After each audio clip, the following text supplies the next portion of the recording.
بسم اللہ الرحمن الرحیم۔ السلام علیکم ورحمۃ اللہ وبرکاتہ۔ بابے نے کہا، ڈرو نہیں گڑیا، ہم سب تمہارے اپنے ہیں۔ بابے نے مجھے کہا کہ میرے ہاتھ پر ہاتھ رکھو۔ نہ چاہتے ہوئے بھی مقناطیسی انداز میں میرا ہاتھ بابا سرکار کے ہاتھ میں تھا۔ بابا سرکار نے مہندی لگے ہاتھوں کو پرجلال انداز میں دیکھا اور کہا کہ آئندہ مہندی نہ دیکھوں ہاتھوں پر۔ دل سے پھر آواز ابری، کیا میری شادی اس بڈھے سے ہوئی ہے؟ اگر نہیں تو دولہا کہاں ہے میرا؟ میری اپنی ہی سوچ تھی جو مجھے اس بھیانک حقیقت سے تھوڑی تھوڑی دیر بعد نکال لیتی تھی۔ یہ سوچ بھی کبھی کبھی ہمارے لیے کتنی بڑی نعمت بن جاتی ہے۔ بابا جی کی آواز نے مجھے چونکا دیا۔ 6 کلمے دہرانے ہیں میرے ساتھ میں نے کلمہ طیبہ پڑھنا چاہ رہی تھی، مگر کلمہ منہ سے نکل ہی نہیں رہا تھا کہ میرے جیٹھ میری ساس بابے نے کلمہ طیبہ پڑھا، میری بھی زبان پر کلمہ جاری ہو گیا۔ پھر مجھے 6 کلمے پڑھوائے گئے۔ یوں ایک طرح سے میں نے بابے کی آواز پر بیعت کر لی اور دل میں کلمہ توحید ایک بار پھر دہرایا۔ بابے کے مطابق اب میں پاک ہو چکی تھی اور اپنی سسرال فیملی کے قابل تھی، ورنہ جس لڑکی کو کلمہ تک نہ آتا ہو وہ بلا کیا پاک ہوگی۔ بابا جی نے اگلا حکم نامہ جاری کیا کہ رومان صاحب جو کہ میرے ہسبینڈ تھے 2 دن تک بابا سرکار کے ساتھ ہی قیام کریں گے، کیونکہ میک اپ مہندی کی صورت میں جو کبیرہ گناہ میں نے کیا تھا اس کی معافی کے لیے میرے شوہر کو 2 دن مجھ سے دور رہنا ہوگا۔ تب جا کر مجھے تسلی ہوئی کہ میرا خاوند یہ بوڑھا نہیں، رومان ہی ہے۔ بابا جی سرکار نے میرے سر پر ہاتھ رکھا اور روانہ ہو گئے۔ ان کے جانے کے بعد گھر میں ہنگامہ سا جاگ اٹھا، یوں جیسے سب لوگ گہری نیند کے بعد جاگے ہوں۔ سب کے سب میرے کمرے میں گھس آئے، پورا خاندان، دیور، جیٹھ، جٹھانی، نندیں، ساس اور جو مہمان تھے گھر میں۔ طرح طرح کی بولیاں تھیں، ہنسی مذاق، ہلا گلا تھا، مگر پھر وہی کہوں گی کہ سوچ منظر سے گم ہونے کی تیز ترین سواری ہے۔ میں بھی سوچ کی سواری پر سفر کر رہی تھی۔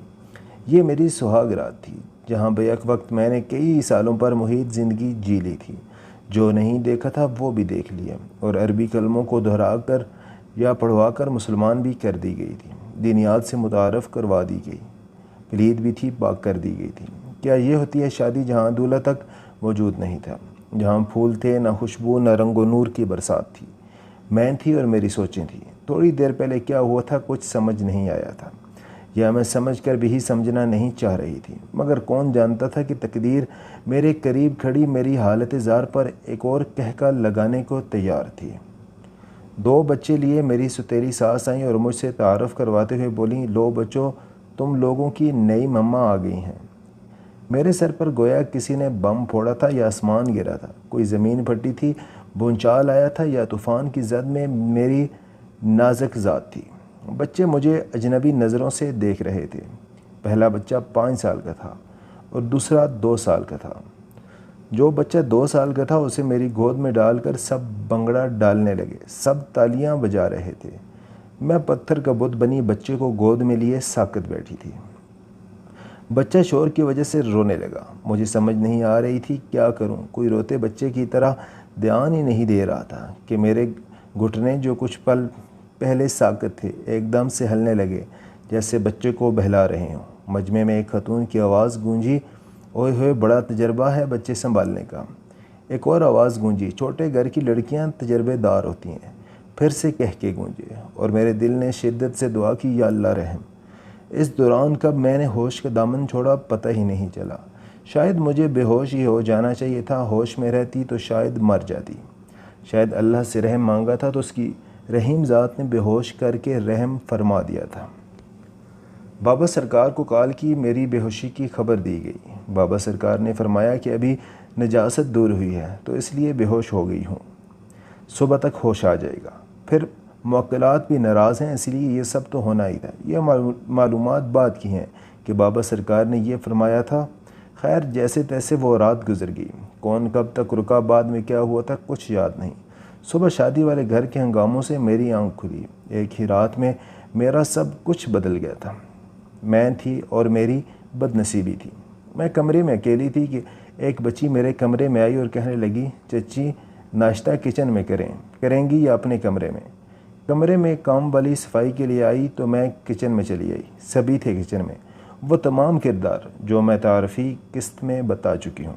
دل عجیب سا ہو رہا تھا، سب مجھ سے بات کرنا چاہ رہے تھے، مگر نہ جانے میرے ہونٹوں پر چپ کے کون سے تالے پڑے تھے کہ کچھ بولنے، بات کرنے، یہاں تک کہ ہوں ہاں کو بھی دل نہیں چاہ رہا تھا۔ مگر یہاں کون سا کام میری مرضی سے ہوا تھا جو بولنے میں میری مرضی چلتی۔ میری ستیلی ساس بولی، بیٹا ولیمہ تو تم لوگوں کا اگلے جمعے کو ہی ہوگا، بابا سرکار کا حکم ہے کہ جب تک وہ نہ کہیں ولیمہ نہیں ہوگا۔ میری بڑی نند بولی میری ساس سے کہ امی بھائی کو بس یہی لڑکی ملی تھی ساری دنیا میں، مجھے تو اس کی صحت دیکھ کر لگتا ہے یہ ٹی بی کی مریض ہے۔ میری ساس بولی وہ تو بابا سرکار نے سفارش کی کہ جہاں رومان کہہ رہا ہے وہاں اس کی شادی کر دو، ورنہ اللہ کی قسم مجھے تو یہ لڑکی قطعی طور پر پسند نہیں تھی۔ یا خدا، یہ لوگ کیسی باتیں کر رہے تھے میرے متعلق؟ کیا ایک دن کی دلہن سے کوئی ایسی باتیں کرتا ہے؟ خیر، جیسے تیسے کر کے مجھے کھانا ملا اور میں نے خاموشی سے کھا لیا۔ کھانا کھانے کے بعد میں واپس اپنے کمرے میں لوٹ گئی۔ ابھی میں کمرے میں پہنچی ہی تھی کہ دونوں بچے بھی میرے پیچھے پیچھے کمرے میں آ گئے۔ وہ دونوں سہمی سہمی نگاہوں سے میری طرف دیکھ رہے تھے۔ چھوٹے بچے نے تو شاید ابھی چلنا سیکھا تھا۔ ان معصوموں کو امید بری نظروں سے یوں میری طرف تکتا دیکھ کر میرا دل پسیج گیا۔ میں نے بڑے بیٹے کو اپنے پاس بلایا تو وہ دوڑ کر میرے قریب آ گیا۔ پھر میں نے چھوٹے بچے کو بھی اٹھا کر اپنے پاس بٹھا لیا۔ بڑا بچہ تھوڑا سمجھدار تھا، میں نے اسے اس کا نام دریافت کیا تو اس نے بتایا میرا نام عبداللہ ہے۔ پھر چھوٹے بچے کا نام اس نے بتانے پر پتہ چلا کہ اس کا نام سیف اللہ ہے۔ دونوں بچے بہت پیارے اور معصوم تھے۔ مجھے ان پر بہت ترس آ رہا تھا، نہ جانے دونوں بچے کب سے ماں کے پیار کو تڑپ رہے تھے۔ تھوڑی دیر تک دونوں بچے مجھ سے کافی مانوس ہو چکے تھے۔ میں نے ان دونوں کو اپنے آپ سے لگا لیا۔ انہیں خود سے لگاتے ہی میری ممتا جاگ اٹھی۔ میں نے دل میں پکا ارادہ کر لیا تھا کہ ان دونوں کا ہر طرح سے خیال رکھ کر انہیں ہر ممکن ماں کا پیار دینے کی کوشش کروں گی۔ شاید 1.5-2 سال تک اپنی ماں سے جدا رہنے کے بعد بچوں کو ماں کے بغیر ہی رہنے کی عادت ہو چکی تھی، یا پھر وہ اپنی دادی کو ہی ماں سمجھتے تھے۔ دن میں بچے کبھی میرے پاس آ جاتے اور کبھی واپس لوٹ جاتے۔ رات کو تو بچے بالکل میرے پاس نہیں آتے تھے، وہ اپنی دادی کے ساتھ سوتے تھے۔ میں بھی زیادہ تر اپنے کمرے میں موجود رہتی تھی، کیونکہ مجھے معلوم پڑ چکا تھا کہ تمام گھر والے اپنے آپ میں مگن رہنے والے لوگ ہیں۔ میرا دل اندیشوں میں ڈوبا ہوا تھا، پتہ نہیں رومان کا مجھ سے کیا رویہ ہوگا۔ کہیں ان کا رویہ بھی ان کے گھر والوں جیسا ہوا تو اسی کشمکش میں 2 دن بیت گئے۔ میں اب بھی اس گھر میں اجنبیوں کی طرح رہ رہی تھی۔ صرف کھانے کے وقت ہی مجھے بلا لیا جاتا۔ رومان کا مجھے کچھ عطا پتہ نہیں تھا۔ اسی کشمکش میں 2 دن بیت گئے۔ رومان کا مجھے یہ شادی کا تیسرا دن تھا۔ میں آج بھی اجنبیوں کی طرح اپنے عروسی کمرے میں بیٹھی ہوئی تھی۔ اچانک کمرے کا دروازہ کھلا اور کوئی اندر آیا۔ میں نے دروازے کی طرف دیکھا تو رومان صاحب موجود تھے۔ رومان صاحب نے آتے ہی مجھے سب سے پہلے سلام کیا اور میرے ساتھ بیڈ پر بیٹھ گئے۔ رومان صاحب نے میرے چہرے کی طرف دیکھا تو میں خالی نظروں سے انہیں ہی تک رہی تھی۔ تھوڑی دیر تک رومان صاحب ٹکٹکی باندھ کر مجھے دیکھتے رہے اور پھر گویا ہوئے، سمیہ مجھے پتہ ہے میری وجہ سے تمہیں کافی پریشانی اٹھانی پڑی ہوگی، مجھے معاف کر دو، میں مجبور تھا۔ بابا جی سرکار نے تم سے شادی کرنے کے سلسلے میں میری بہت مدد کی ہے، اگر وہ میرا ساتھ نہ دیتے تو شاید میں تمہیں کبھی نہ پا سکتا۔ ان کی بات ماننا میری مجبوری تھی۔ تمہارے بغیر میں بھی بہت پریشان تھا اور مجھے پل پل تمہاری یاد ستا رہی تھی۔ میں تمہیں یقین دلاتا ہوں کہ آئندہ تمہیں کسی قسم کی پریشانی کا سامنا نہیں کرنا پڑے گا۔ تم ایک کام کرو، مجھے بہت زور کی بھوک لگی ہے، پلیز کھانا لگا دو۔ میں اٹھ کر کچن کی طرف چلی گئی تاکہ رومان کے لیے کچھ کھانے کو لا سکوں۔ تھوڑی دیر بعد ہم اکٹھے کھانا کھا رہے تھے۔ رومان نے مجھے اپنے ہاتھوں سے کھانا کھلایا۔ رومان کا پیار بھرا رویہ دیکھ کر میری پریشانی قدرے کم ہو گئی تھی۔ کھانا کھانے کے دوران رومان بہانے سے میرا ہاتھ اپنے ہاتھوں میں پکڑ لیتا اور مجھے اپنے ہاتھوں سے کھانا کھلانے لگتا۔ میں تو شرم سے پانی پانی ہوئی جا رہی تھی۔ جب ہم کھانا کھا چکے تو رومان نے کہا کہ چلو سمیہ، ہم کہیں گھوم پھر کر آتے ہیں، تم بھی بور ہو چکی ہوگی۔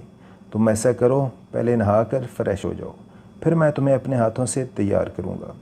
جب میں نہا کر کے واش روم سے باہر آئی تو رومان کے ہاتھوں میں سرخ رنگ کے 2 ڈبے اور 2 شاپنگ بیگ موجود تھے۔ ایک بڑا سا باکس بیڈ پر موجود تھا۔ رومان نے آنکھ کے اشارے سے مجھے اپنی طرف بلایا، پھر ایک شاپنگ بیگ میری طرف بڑھاتے ہوئے مجھے کہا کہ تم جلدی سے یہ کپڑے پہن کر آؤ۔ مجھے اس بات کی حیرانی ہوئی کہ یہ اتنی جلدی نئے کپڑے کہاں سے لے آئے۔ شاید گھر آنے سے پہلے ہی وہ یہ سامان خرید لائے ہوں گے اور روم سے باہر کہیں رکھ آئے ہوں گے۔ جب میں چینج کر کے باہر نکلی تو رومان صاحب نے مجھے ڈریسنگ ٹیبل کے سامنے بٹھا دیا، پھر وہ بیڈ پر موجود بڑا سا ڈبہ اٹھا کر لائے۔ اس ڈبے میں میک اپ کا بہت سارا سامان موجود تھا۔ مجھے میک اپ سے تیار کرنے کے بعد رومان نے سرخ رنگ کے 2 ڈبے کھول کر میرے سامنے رکھ دیے۔ جب وہ 2 ڈبے کھلے تو میری آنکھیں پھٹی کی پھٹی رہ گئیں۔ ان دونوں ڈبوں میں سونے کے زیورات موجود تھے۔ زیورات دیکھ کر تو میری آنکھیں پھٹی کی پھٹی رہ گئیں۔ دوسرے ڈبے میں ایک بڑا سا ہار تھا جس پر شاید ہیرا جڑا ہوا تھا۔ میں نے رومان سے پوچھا کہ یہ کس کے لیے ہیں؟ تو رومان نے جواب دیا کہ یہ میں منہ دکھائی کے طور پر تمہارے لیے لایا ہوں۔ رومان نے مجھے اپنے ہاتھوں سے سجایا، میرے بالوں میں کنگھی کی، مجھے زیورات پہنائے، مجھے اپنے ہاتھوں سے جوتے تک پہنائے جن پر نگینے جڑے ہوئے تھے۔ جب میں نے اپنے آپ کو آئینے میں دیکھا تو میں خود کو پہچان ہی نہ سکی۔ ایک پل کے لیے تو میں سوچ میں پڑ گئی کہ کیا یہ وہی سمیہ ہے جو کراچی کی سڑکوں پر مانگ کر ایک وقت کا کھانا کھایا کرتی تھی۔ نعمان صاحب کی نظریں تو میرے چہرے سے ہٹ ہی نہیں رہی تھیں۔ انہیں اپنی طرف یوں ترسی نگاہوں سے دیکھتے ہوئے مجھے بہت لجا آ رہی تھی اور میں خود ہی میں سمٹی جا رہی تھی۔ رومان نے میرے ماتھے پر بوسہ دیا اور مجھے لے کر کمرے سے باہر نکلے تو رات کی تاریکی چھا چکی تھی۔ سب لوگ اپنے اپنے کمروں میں تھے۔ باہر اکا دکا ملازمیں کام کر رہی تھیں۔ جب ہم گھر کی سیڑھیاں اتر کر نیچے پہنچے تو رومان مجھے لے کر سڑک پر پیدل چلنے لگے۔ گھر کے بالکل ساتھ والے احاطہ میں گیٹ لگا ہوا تھا جہاں ایک باوردی چوکیدار موجود تھا۔ رومان اور مجھے اس طرف آتا دیکھ کر چوکیدار نے گیٹ کھول دیا۔ جب ہم گیٹ سے اندر داخل ہوئے تو ایک گیراج تھا جس میں 8-10 گاڑیاں موجود تھیں۔ میں بھی رومان کے پیچھے پیچھے چلتے ہوئے ایک گاڑی کے قریب پہنچ گئی۔ رومان صاحب نے گاڑی کے اندر بیٹھنے کے بعد دوسری طرف کا دروازہ کھول دیا اور مجھے اندر بیٹھنے کا اشارہ کیا۔ میں بھی اگلی سیٹ پر رومان کے ساتھ بیٹھ گئی۔ تھوڑی دیر بعد گاڑی تیز سے سڑک پر گامزن تھی۔ رومان ایک ہاتھ سے ڈرائیو کر رہے تھے اور دوسرے ہاتھ میں میرا ہاتھ پکڑے میری خوبصورتی کی تعریفیں کر رہے تھے۔ انہوں نے میرے ہاتھ کی انگلیوں کو اپنی انگلیوں کے درمیان جکڑا ہوا تھا۔ اس دوران کبھی کبھی وہ اپنی انگلیوں کے پور سے میری انگلیوں کو مسلنے لگتے۔ ان کی اس حرکت سے مجھے بہت شرم آ رہی تھی۔ سچ بتاؤں تو میرے ہاتھ پاؤں کانپ رہے تھے۔ رومان نے جب میری یہ حالت محسوس کر لی اور میرا ہاتھ چھوڑ دیا، لیکن وہ بار بار میری طرف مسکرا کر دیکھ رہے تھے۔ شاید میری حالت پر انہیں ہنسی آ رہی تھی۔ کچھ دیر بعد ہم ایک ہوٹل میں موجود تھے۔ میں نے تو زندگی میں پہلی بار ایسا ہوٹل دیکھا تھا۔ رومان صاحب نے کھانے کا آرڈر دیا۔ تھوڑی سی دیر میں ویٹر مزے کے کھانے لے کر آ گیا۔ میں نے زندگی میں پہلی بار ایسا کھانا کھایا تھا۔ کچھ کھانوں کا تو مجھے پتہ بھی نہیں تھا کہ انہیں کھانا ہے یا پینا ہے۔ خیر، جی بھر کے کھانا کھانے کے بعد ہم ہوٹل سے باہر آ گئے۔ پھر رومان صاحب مجھے لے کر ایک مارکیٹ میں پہنچ گئے۔ یہ ملبوسات اور جوتوں کی مارکیٹ تھی۔ رومان صاحب نے مجھے بہت ساری شاپنگ کرائی اور اپنی مرضی کے مہنگے سوٹ، جوتے اور پتہ نہیں کیا کیا لے کر دیا۔ پھر مجھ سے پوچھنے لگے، تم نے کچھ اور خریدنا ہے تو مجھے بتاؤ۔ میں انہیں بلا کیا بتاتی، مجھے تو بنا کہے سب کچھ مل گیا تھا۔ مجھے خاموش دیکھ کر رومان صاحب نے کہا کہ اگر کچھ ہی نہیں خریدنا تو پھر گھر چلتے ہیں، ویسے بھی رات بہت ہو گئی ہے۔ جو سامان رہ گیا ہے تم مجھے بتا دینا، ہم دوبارہ آ جائیں گے۔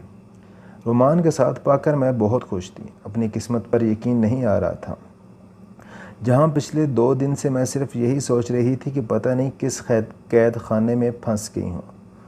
اب رومان کا ساتھ پا کر مجھے وہی قید خانہ کسی جنت سے کم نہیں لگ رہا تھا۔ تھوڑی دیر بعد ہم گھر پہنچ گئے۔ مجھے ایسا لگ رہا تھا جیسے میں ہواؤں میں اڑ رہی ہوں۔ میرا دل کر رہا تھا کہ یہ لمحات یہیں ٹھہر جائیں اور میں ساری زندگی یوں ہی رومان کے ساتھ چلتے چلتے گزار دوں۔ وہ نظریں جو کبھی مجھے اپنے جسم میں تیروں کی طرح چبھتی ہوئی محسوس ہوتی تھیں، آج انہی نظروں کا لمس میرے جسم میں گدگدی طاری کر رہا تھا۔ رومان میرا ہاتھ اپنے ہاتھوں میں پکڑے روم میں داخل ہوئے تو مجھے فریش ہونے کا کہہ کر خود باہر نکل گئے۔ رومان کو گئے ہوئے کافی دیر ہو چکی تھی۔ میں بیڈ پر بیٹھی ان کے آنے کا انتظار کرتے ہوئے اپنی قسمت پر رشک کر رہی تھی۔